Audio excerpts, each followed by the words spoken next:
Amen. Kasi po sa worship, kailangan ako naging sa puso. Isipan mo.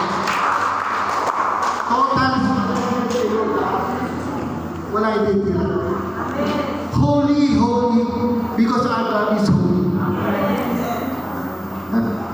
Yung presence ni Lord, hindi mo mararanasan kung wala ang Holy Spirit. Holy Spirit.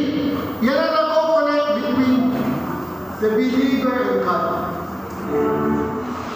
Hindi lang yung Bible mo, Holy Spirit. Lord, ba't hindi ko maramdaman presensya mo? Hindi ako makataas ng kamay. Hindi ako makapalakpak. Patay ang Holy Spirit sa buhay mo, kaya hindi mo magawa yan. Kung buhay ang Holy Spirit sa buhay mo, wow, the Holy Spirit will flow. Mag-aalam ka. Mag-aapoy ka. And you will feel the presence of God. Bakit? Pangako na ni Lord eh. Pag mayroon dalawa tatlo nakakatipon sa kanyang pangalan, nandun siya sa kalagitnaan. Ikaw na, tatalunan na. Tumataas ng kamay. Nadulundagan na. Ikaw. Ano yan? Nandito ba yung kamay-kamay? Malakpak ng malakas kayo.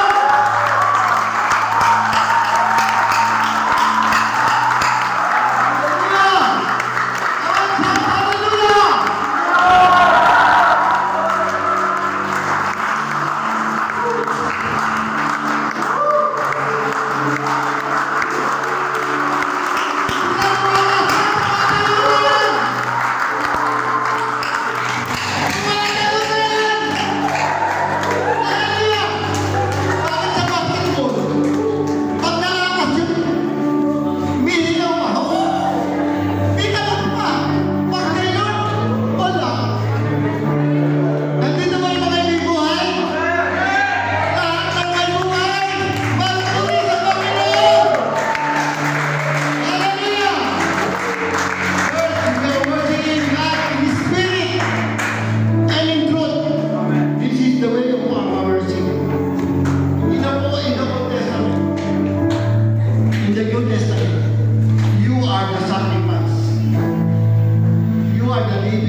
Patawarin niyo po. Ama, hugasan niyo po